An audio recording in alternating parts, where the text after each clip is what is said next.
with your role, meeting lots of people, obviously, how's COVID-19 impacted your life? I think it's obviously impacted my life hugely in terms of it's just very, very different. And it's a case of kind of when it all kind of happened, when I think it became very clear, sort of late February, early March, that this lockdown was going to happen, and it was a case of really understanding,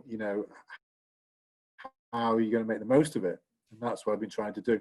And George, what I've always had is like a monthly action plan. I've had an action plan for March, April, May, and now I'm into June.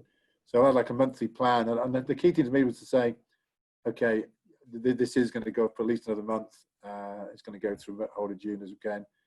I want to look back at the end of the month, and so I've not wasted that time. So, just some of the simple things I did in terms from a business point of view. I've certainly had more appointments in the last 2 months than I would have done if I'd been working normally. When I say appointments, things like this, talking to yourself. So literally I've got a small sort of direct team. I've got a business manager, Matt, full-time PA, Angela. We kind of just set targets every day. We went through so many contacts, really kind of checked up on everyone, used LinkedIn. And I just started Zooming some people, I'm going to say Zooming people, sort of just catching up with people all around the world and just thought I'd catch up. How are you? Fancy half an hour on a Zoom call? I almost had 100% sort of hit rate. And I was talking to people in New York and Singapore and Mumbai. And suddenly I've just got a lot out of it. So it's a really case of, and I think, I've spoken to you for over a long period of time now. One of my favorite sayings has always been, whoever wins in IT tends to win. And, I think it's a case of the IT has always been there, but we've never used it like this before. I don't think any of us had. The conference calls, the Zoom, if I call them Zoom calls, that's what's the program we use. Conference calls are always quite sort of, I always visit sort of flash boardrooms. It was a big event, a conference call, people coming in from New York or wherever. Where really, this is doing the big learning, and I think I was also speaking to a really good friend of mine, Nigel Ray, who's a very successful businessman, and he actually said to me, he thinks the COVID has accelerated the digital transformation by 5 years. We're now in 3 months we've gained over 5 years in experience. And when I thought about that, I thought, wow, but I think even that might be understating it. I think it's been a massive transformation.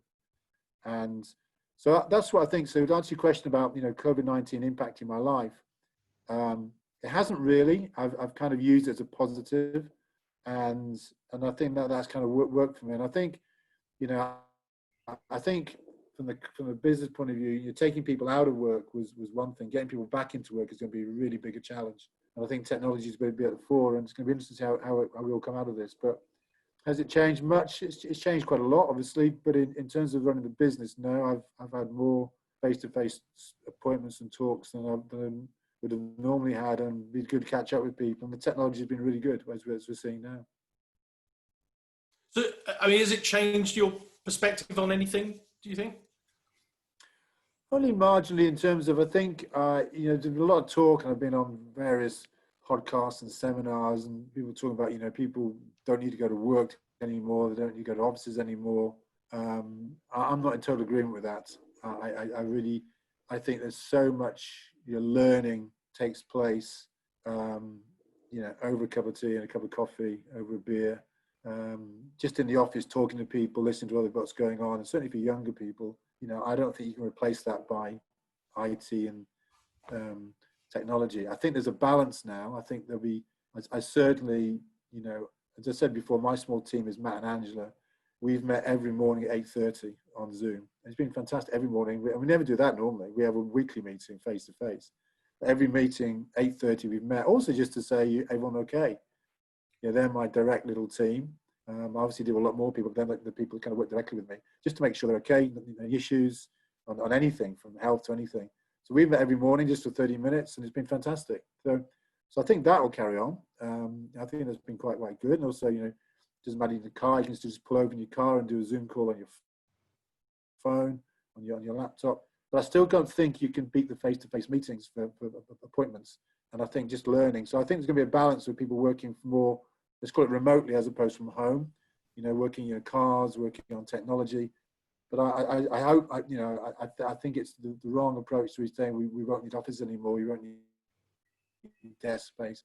You may not need them 5 days a week, but I certainly think there's going to be a rebalancing in terms of people working from home, in terms of working in the office. And I think it's just a balance.